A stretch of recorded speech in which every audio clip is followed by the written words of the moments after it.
Good evening, and welcome to my new show, Psychoanalyze This. I am your host, Ben Dover. Tonight we will be discussing the topic of psychology and how it is integrated into graphic design by way of perception, color theory, and fashion. This evening I have the great privilege of having 3 award-winning guests on the panel. First, from Harvard University and head of psychology and author of the book The Gestalt Theory of Visual Perception and Design, Dr. Harry Palms. Thank you, Ben. It is good to be here. So glad you could join us this evening. And next, a Pulitzer Prize winner and fashion consultant for some of the highest-rated fashion design firms in the world with a great mind and body, Miss Nancy Knows-It-Alls. Thank you. It is wonderful to be here. By the way, that bow and tuxedo is stunning. Thank you. And last but certainly not least, Professor Mary Littleam of Baylor College of Design and Color Theory. Thank you. It is a privilege to be here. So Dr. Palms, let's start with you.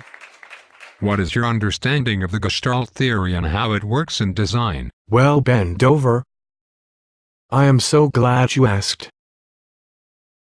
First, a shout out to Danielle Davis. Hi, Danielle. Okay, what happened was that Dr. Max Wertheimer published his paper on phi motion perception of pure motion without object motion, which many consider to be the beginning of Gestalt psychology as an important school of thought. The present status of Gestalt psychology is ambiguous. On the one hand, many psychologists believe that the Gestalt school died with its founding fathers in the 1940s or after some devastating empirical findings regarding electrical field theory in the 1950s, or that it was declined because of fundamental limitations that blocked further progress, while stronger theoretical and experimental frameworks arose in the 1960s and 1970s that have dominated the field ever since, for example, cognitive science and neuroscience.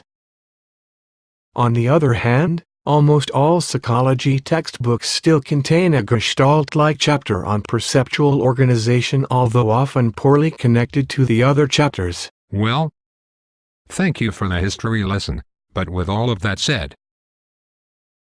exactly what is the Gestalt theory? Dr. Wertheimer proposed a physiological model described in terms of a short circuit and a flooding back of the current flow, which produced what he called a unitary continuous whole process.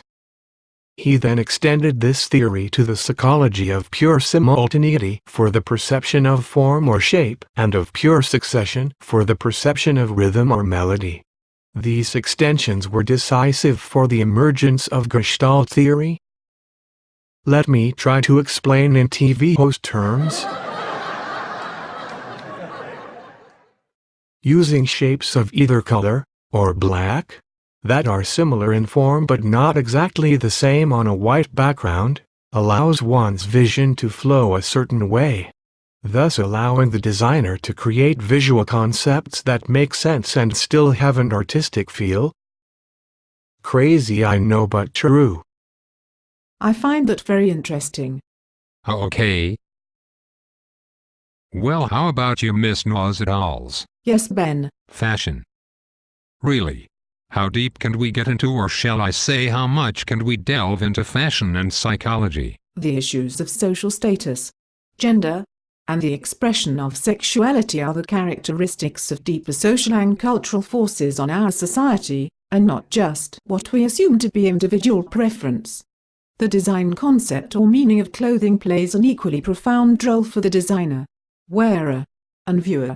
Expression of who we are, or who we think we are, is revealed regardless of our intention to dress in provocative or indifferent modes. One's self-perception can equally make an impact on one's choice of style. This was the focus of several studies, particularly in the 1970s through to the 1990s. For example, in 1991, research on how the dress of children affects the perception of intelligence among teachers found that teachers' judgments of intelligence were clearly influenced by style of dress.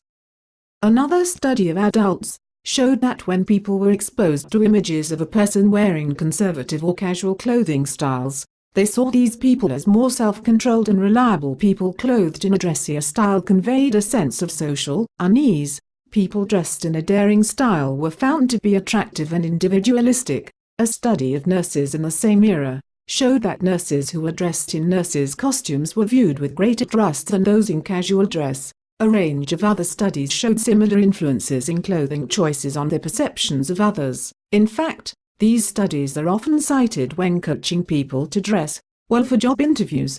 Clothing choice matters in such circumstances. In other research concerned with the relationship between cultural clothing choices and individual emotion, researchers found that strong ethnic identification leads to particular choices of apparel and that these choices are matched by strong feelings.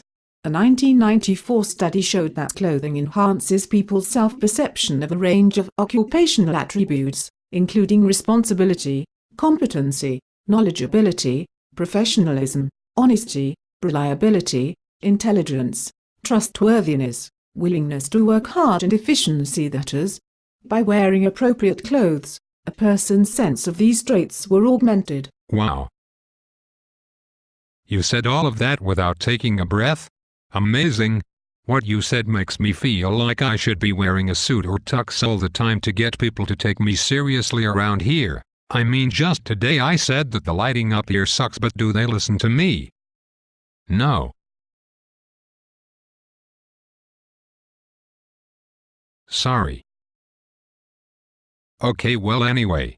Finally, to the beautiful Professor Mary Little-M, let's talk color theory. Let's do. This should be interesting. So, how does psychology play a role in color theory as you understand it? Research has ruled out the possibility that the difference between without context and within context conditions, when present, is due to instructions. It is possible to contend that adjacent colors can figure in some other sense by giving rise to symmetry, asymmetry, or homogeneity, heterogeneity.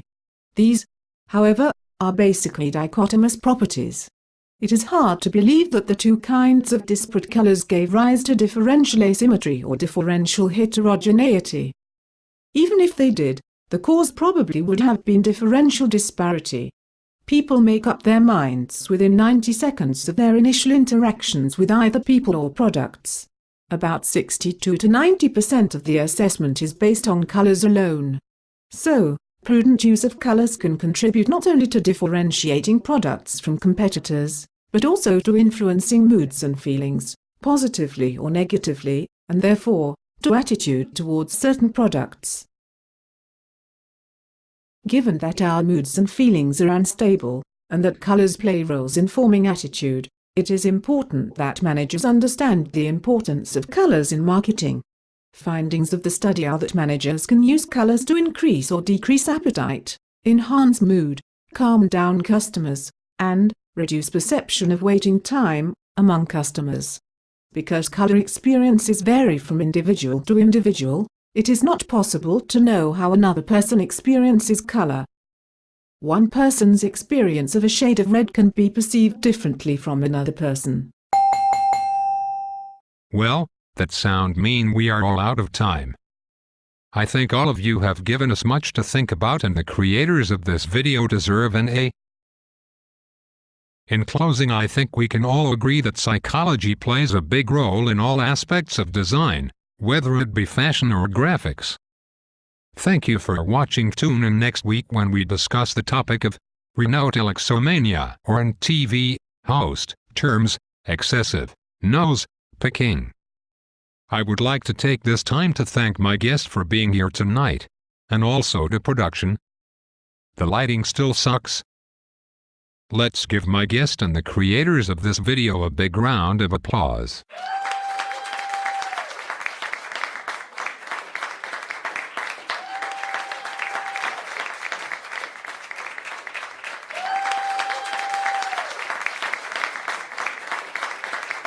Good night.